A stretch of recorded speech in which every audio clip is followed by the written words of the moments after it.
Imbitahan ko kayong tumayo para sa ating panalangin at pangungunahin ito ni Christian. Christian, lead the prayer. Amen. So, bago tayo magsimula, pakiayos ng inyong mga upuan at pakipulot ng mga basura. At ngayon, magtatanong ako kung may lumiban ba sa ating class. Princess, may lumiban ba? Mabuti naman at wala. At ngayon, mga bata, gusto niyo bang makarinig ng magandang kwento?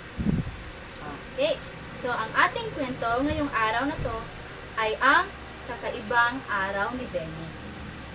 Isang umaga sa barangay, nagising si Benny at nakaramdam siya ng kasiyahan. Ngayon ay espesyal na araw. Bakit? Kasi hiniling niyang idagdag ang mga karapatan ng mga bata sa kanilang barangay assembly. Ang una niyang nais ay ang karapatan niyang mag-aral. Dapat tayong lahat ay makapag-aral, sabi ni Benny. Kailangan nating malaman ang mga kaalaman upang maging matalino. Sa isip ni Benny, kung mayroon tayong kaalaman, makikita natin ang maraming bagay sa mundo. Pagkatapos niyang mag-aral, nagpunta si Benny sa playground kasama ang kanyang mga kaibigan. Wala silang maglaro ng habulan. Pero tumigil si Benny. Huwag nating kalimutan, may karapatan din tayo maglaro at maging masaya. Nagsalita si Benny sa kanyang mga kaibigan. Sabi ng guro natin, mahalaga ang masayang paglalaro. Bakit hindi natin gawin itong nang sama-sama? Ang mga kaibigan ni Benny ay sumang-ayon. Pagkatapos ng masayang paglalaro, nagtataka si Benny. Nais ko ring ipahayag ang aking opinyon. May karapatan tayo na magsalita at makinig sa isa't isa. Napuno ng tiwala. Kung may gusto tayong sabihin, dapat tayong makinig at respetuhin ang isa't isa. Kaya't pinalakas ni Benny ang boses niya. Halina mga kaibigan, tayo'y magtipon-tipon at ipahayag ang ating mga karapatan sa barangay assembly. Nakita ni Benny na ang bawat bata ay may mahalagang boses.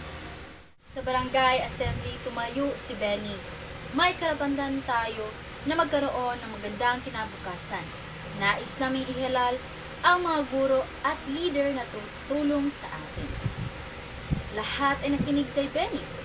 At sa tulong ng kanyang mga kaibigan, nagpasya ang mga matatanda na bigyang pansin ang kanilang mga karapatan bilang mga bata.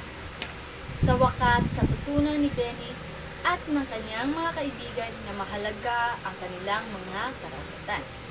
Ang kanilang mga tinig ay mahalaga at dapat silang makilahok sa kanilang komunidad. At ito ang aral mga bata. Lahat tayo ay may sariling karapatan. Tulad ng karapatang mag-aral, maglaro at magsalita. Mahalaga ang bawat boses at dapat tayong magtulungan upang maipahayag ito. Mga bata, ang kwentong inyong narinig ay konektado sa ating pag-aaralan ngayong araw na ito. At ito ay mga sariling karapatan bilang mga bata. Handa na ba kayo? Mga bata, tumingin kay teacher at makinig. Ngayon, ating tatalakayin kung ano ba ang mga layunin.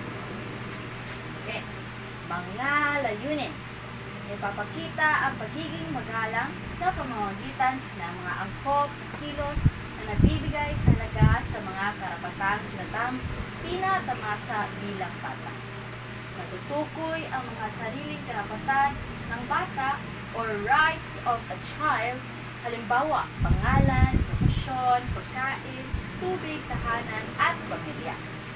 Naipahahayag ang pagiging magalang sa mga karapatan bata na kanyang natatamasa.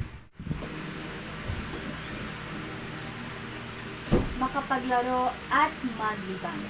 Bawat bata ay may karapatang makapaglaro at makapaglibang kasama ng ibang bata. Nililinang niya ang kanyang pisikal na kalusugan at natututo rin siyang makibagay at magtungo sa ibang bata. Mahalagang makapaglaro at makapaglibang ang mga bata dahil ito ay nagbibigay ng pagkakataon sa kanila na lumaki at mag-develop. Mapaunlad ang sariling kakayahan. Ang bawat bata ay nagtataglay ng angking talinong nararapat linanin. Sila ay may angking talino sa pagguhit, sa pagsayaw, sa pag-awit at iba pa. Karapatang mabigyan ng sapat na edukasyon. Bawat bata ay may karapatang makapag-aral. Mayaman at mahirap ay dapat mabigyan at magkaroon ng sapat na edukasyon. Halimbawa, ang isang bata ay nakapag-aral sa paaralan ay mas malaking tsansa na lumaking may kaalaman at kasanayan. Magkaroon ng tahanan at pamilyang mag-aaruga. Karapatan ng mga batang magkaroon ng tahanan at mga magulang na mag-aaruga at magmamahal sa kanya.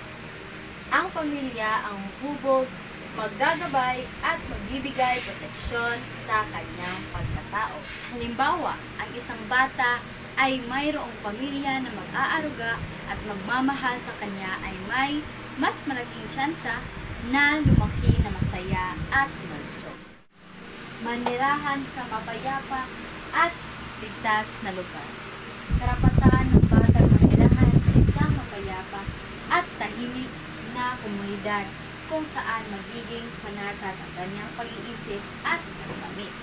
Ang tahimik na komunidad ang tutulong sa kanya upang matutunan ang gusto at masayang pakikitungo sa bawat kasapi ng komunidad. Mga bata, iilan lang yon sa mga karapatan bilang bata. Marami pang mga karapatan bilang bata. Okay, mga bata. So ngayon, may gagawin tayo.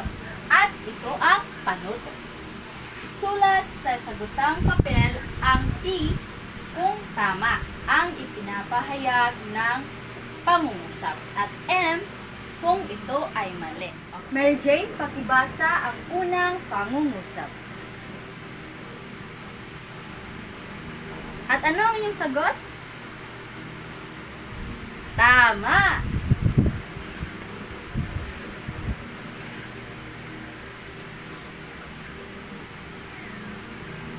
Okay, John, pakibasa ang ikalawang pangungusap.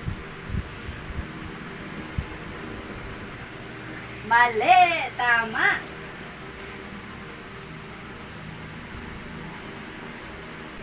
Okay, sa pangatlo, pakibasa, Clivey. Okay, tama. Very good. Magaling. Okay, at dahil magaling kayo, bigyan natin sila ng 5 palakpak.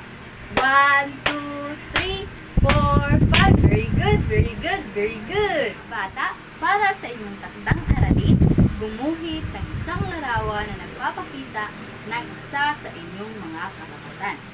Guhit ito sa isang buong papel at ipasa nyo ito sa darating na lunes. Mga bata, tapos na tayo sa ating diskusyon at ngayon iniimbitahan ko kayong tumayo para sa ating panalangin.